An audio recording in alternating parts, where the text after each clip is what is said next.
Welcome to Ohnoconsequences, where people share stories about moments when actions lead to unexpected fallout.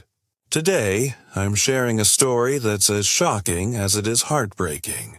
It's about what happened when my parents decided to adopt my bully. Imagine living every day with the person who made your life miserable, and not just at school, but under the same roof, as part of your family. That was my reality. My parents, with the best intentions, brought home someone who had been the source of so much pain in my life. The person I dreaded seeing in the hallways suddenly became my sibling. This story isn't just about bullying, it's about betrayal, family tension, and how complicated love can get when the lines between right and wrong blur. You'll hear about the fights, the fear, and the struggle to find peace in a home that felt like a battleground. Stick around to see how everything unfolded and the consequences no one expected. Before everything changed, my life was pretty normal. I grew up in a loving family with 2 siblings. School was a place I enjoyed, and I had a few close friends. I liked reading and drawing, and my parents always encouraged me to do my best. Life felt safe and predictable, until Lisa showed up. Lisa was new to our school in 2nd grade. At first I didn't think much of her, but soon it became clear she didn't like me. The bullying started small, with her making rude comments and pushing me in the hallway. But it quickly got worse. She began spreading nasty rumors that made other kids laugh at me or avoid me. She called me names, especially focusing on the scar across my left eye, something I was already sensitive about. One day, she dumped my lunch on the floor and stomped on it right in front of everyone. I was humiliated. Another time, she told our teacher I was weird and refused to work with me during group projects. Lisa seemed to enjoy making me feel small and different, and she wasn't shy about it. I tried telling my parents what was happening, hoping they would help me. But they didn't take it seriously. They said kids tease each other all the time and that I should ignore it or stand up for myself. Sometimes they told me I might have misunderstood Lisa's intentions. Their disbelief made me feel like I was overreacting or causing trouble. At school, the teachers acted similarly. They told me to toughen up or avoid Lisa. No one really stepped in to stop the bullying, and it made everything harder. I started losing confidence and became anxious every morning before school. I didn't want to leave the safety of home, but when I was there, I felt trapped by the thought of Lisa joining our family someday. The constant bullying drained me emotionally. I felt lonely and scared, even when I was with my own family. I stopped talking about my day and withdrew from friends. The pain was silent but real, and it was only going to get worse once my parents decided to adopt Lisa. One evening, my parents gathered us in the living room with big smiles. They told us they were going to adopt a foster child. At first I was hopeful and curious. I thought maybe this new sibling would be someone kind, someone who needed a family like we all did. I wanted to be supportive. After all, adoption means giving someone a better life, right? But then they dropped the bombshell. The child they planned to adopt was Lisa, the bully. My heart stopped. I couldn't believe my ears. How could they bring her home after everything she'd done to me? The girl who made my life miserable, the one who tormented me every day at school, was going to be my sister now? I begged and pleaded with them not to adopt her. I told them about the bullying, the pain, and how scared I was. I screamed, I cried, and I told them it was a mistake. But my parents were firm. They said Lisa deserved a second chance, that every child needs love, and that they saw good in her beneath all the anger. They believed bringing her into our family might help her change for the better. Their words didn't comfort me. Instead, they made everything worse. It felt like they were choosing Lisa over me. How could they ignore what she did? My trust in them began to crack. The house, which once felt safe, now felt like a trap. Every day was filled with tension. Silent looks, awkward conversations, and a coldness I hadn't known before. My younger brother, who had also seen Lisa's mean side, was upset too, but he stayed quiet, caught between wanting to support our parents and not wanting to be near Lisa. I felt isolated, like my feelings didn't matter. The thought of living under the same roof as Lisa made me anxious and angry. I kept hoping maybe it was a joke, that they would change their minds. But deep down, I knew this was our new reality, and I wasn't sure how to survive it. When Lisa finally arrived at our house, the air felt thick with tension. She walked in carrying a small suitcase, her face a mix of uncertainty and defiance. My parents greeted her warmly, but I could barely force a polite nod. The moment our eyes met, I felt a cold shiver. It was hard to believe this was the same girl who used to bully me relentlessly. The first few hours were painfully awkward. Lisa didn't say much, and when she did, her words had an edge to them. She ignored the polite attempts I made to start a conversation, acting like I was invisible. At the dinner table, she sat with her arms crossed, shooting sharp glances at me whenever I tried to join in. It was like living with a ticking time bomb. I never knew when her mood might explode.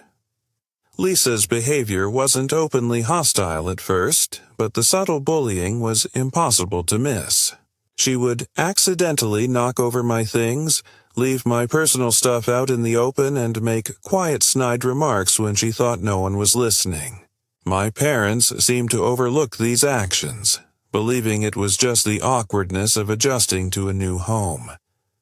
I tried my best to avoid conflict. I kept my distance, stayed in my room as much as possible, and didn't react to her provocations. I wanted peace, even if it meant swallowing my pride every day. But inside, I felt trapped.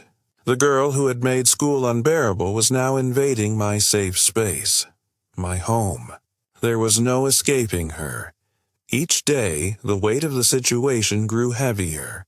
I started to dread waking up, knowing Lisa would be there. The family I once trusted seemed to have turned against me, or maybe they just didn't see how much Lisa was hurting me. I felt helpless and alone, stuck in a nightmare I hadn't chosen. Despite all this, I kept hoping that Lisa might change, that maybe living with us would soften her heart. But deep down, a small voice whispered that this was only the beginning of a long, difficult journey. As days turned into weeks, Lisa's behavior didn't improve. It worsened. The subtle jabs and ignoring turned into open hostility, and my home no longer felt safe. She started invading my privacy, rifling through my things when I wasn't around. One morning, I found my diary left open on the kitchen table, with mocking notes scribbled in the margins. It was clear she wanted me to know she had been reading it. Lisa began stealing small items from my room: headphones, makeup, even some of my favorite clothes. Each time I confronted her, she smirked and denied everything. My parents brushed it off as typical sibling teasing, or said maybe I was just forgetful. Their denial made me feel even more isolated, as if I were overreacting. The teasing grew crueler. She would mimic me in front of guests, copy the way I spoke, and laugh loudly to make sure I heard. Once, she invited her friends over, and they all joined in mocking me behind my back. I felt humiliated and powerless, trapped in my own home by the very people who were supposed to protect me. I tried telling my parents more seriously about Lisa's actions, but they insisted she was just a kid struggling to fit in. They said I should be patient and give her time. That response hurt more than anything Lisa did because it made me question if I was the problem. My frustration grew daily, and so did my fear. I started avoiding common areas, locking my bedroom door whenever possible, and even staying late at school just to escape. I felt like I was losing myself, the person I was before Lisa's shadow darkened my life. The tension in the house was unbearable. Lisa's smirks and sneers became constant reminders that she had taken control. I wondered if my parents really saw what was happening, or if they chose to ignore it for the sake of keeping her in the family. Every night I lay awake wondering how much worse things could get.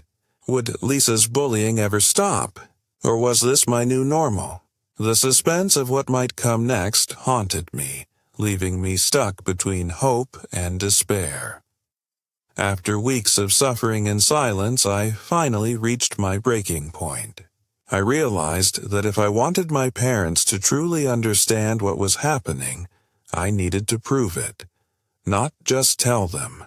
So, I started documenting everything: secret texts, photos of my belongings moved or damaged, and videos of Lisa's taunts when she thought no one was watching.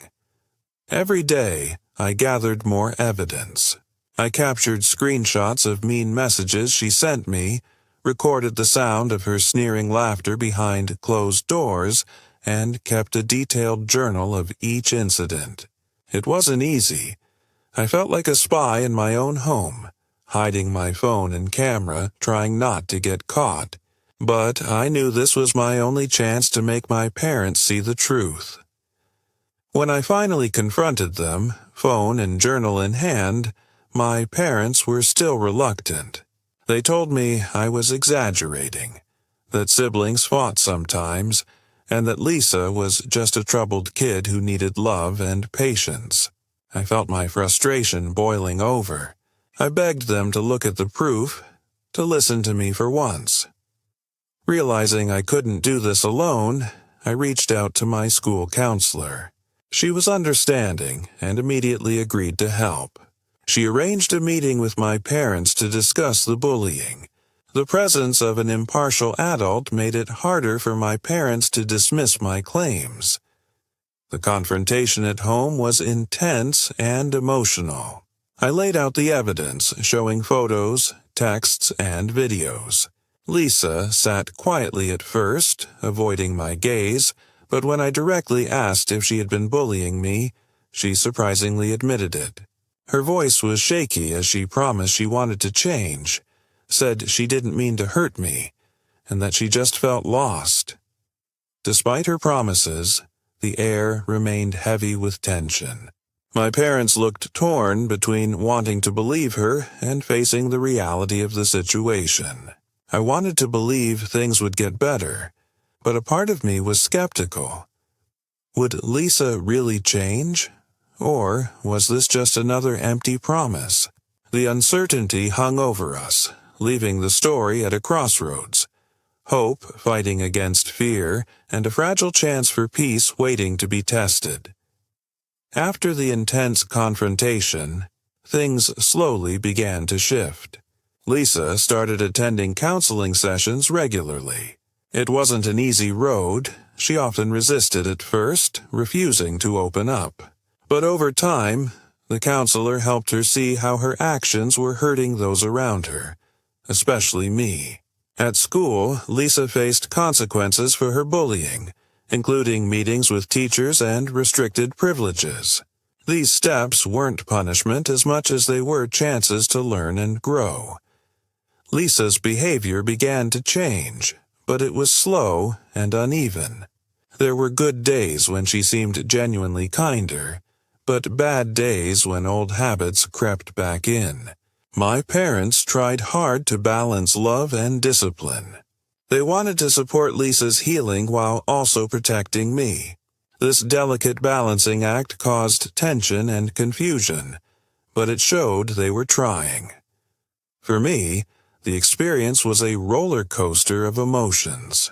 I felt cautious hope, like maybe things could improve, but there was still a lingering distrust. After years of pain, it was hard to fully believe in sudden change.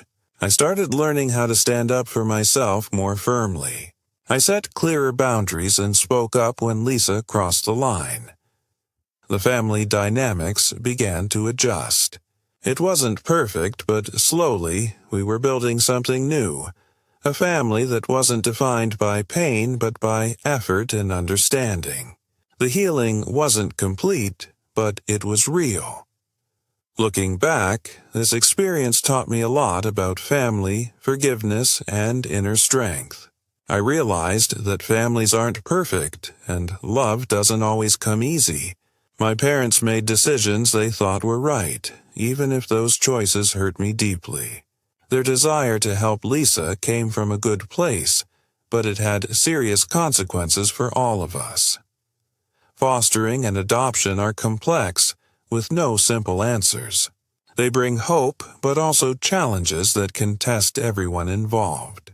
This situation showed me that sometimes people who need help most can also hurt the ones closest to them. It's a painful truth, but acknowledging it was the first step toward healing. Despite everything, I found strength in standing my ground and speaking my truth. I learned that forgiveness doesn't mean forgetting or pretending everything is okay. It means accepting the past and choosing to move forward anyway. I don't have all the answers, and the road ahead isn't without bumps, but I'm ready to face it. In the end, I'm proud of how far I've come. This experience shaped me into someone stronger and more resilient. Though the scars remain, so does the hope for a better future. For me, for Lisa, and for the family we're still learning to be. This story shows how complicated family can be when the people who are supposed to protect you bring harm instead. It's a tough journey of pain, forgiveness, and finding strength within yourself. When your own parents adopt the person who made your life miserable, it tests every part of you, your patience, your courage, and your heart. Now, I want to ask you, what would you do if your parents adopted your bully? Would you try to forgive and heal, or would you feel trapped like I did? Share your thoughts or any similar experiences you've had in the comments below. Hearing your stories helps us all understand that we're not alone in difficult situations. Don't forget to subscribe for more real stories from Ohnoconsequences. Thanks for listening, and stay tuned for the next episode.